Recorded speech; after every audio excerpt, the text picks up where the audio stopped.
thought I'd show you one more thing too.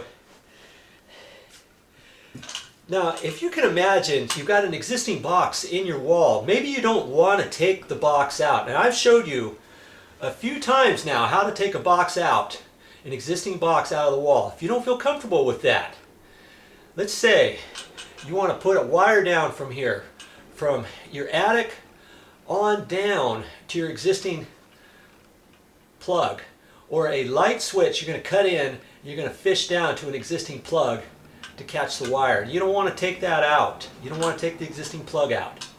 Okay, take the plug out of the wall, but you don't have to take the box out.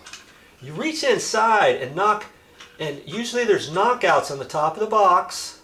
You can get up inside there with a screwdriver and tap that out. Now let's see it, say you've got that hole out of there, okay? Now you could take a fish tape and you can drop it down from the top, down like this, all the way down to the bottom, okay? And you can turn it around and stuff and maybe hit the top of this box. Now if you can't hit the top of the box, you get a little wire like this, okay? That's why you always keep your scrap. I always keep these. You never know when you're going to need it. You just take this and form a little hook in there like that, okay? So far so good. Now you can push that up inside the box, okay? So you can get this hook through there, all right? Hook it up through there, and now let's say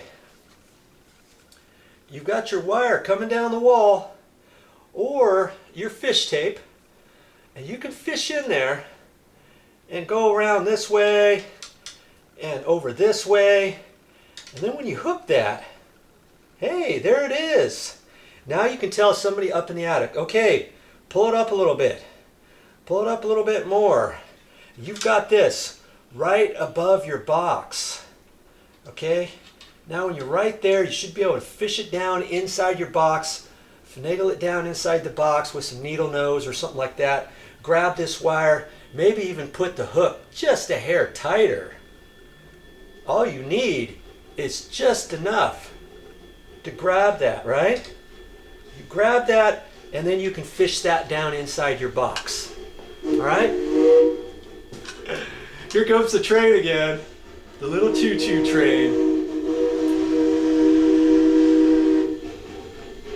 So try that next time if you don't want to pull your box out. Okay? Now, a lot of times your box may have 2 or 3 wires coming up out of the top, and maybe it's too difficult to do it. Then take your whole box out and put in a cut-in box like this, or you can get the deeper cut-in box. If you got 2 or 3 wires inside a box, and you're going to put a cut-in box in and put another wire in, or let's say you got 2 wires, you're going to add a third. You got 3 wires, you're going to add a fourth. Okay, you can get a deeper cut-in box so that you got enough room to cram all those wires back into the back, so you got enough room for your thickness for your plug, whatever you're putting in there, a dimmer switch, a GFI plug, because those are thicker than a regular plug. Anything like that. Think about your project. Go over these things, because I want you to do a good job. I don't want you paying big time bucks to an electrician to do the work that you can do yourself.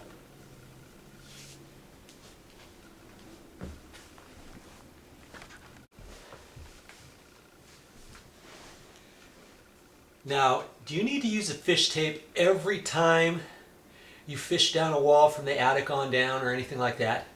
No. If you have interior walls that don't have any insulation in them, chances are your wire just by itself, you'll be able to dangle it and it will drop straight down. But if you have insulation in your wall, you've got to use a fish tape. It's so easy. Well, a lot easier than if you didn't have it, and maybe impossible to do your job if you didn't have a steel tape such as this. You got to get one of these.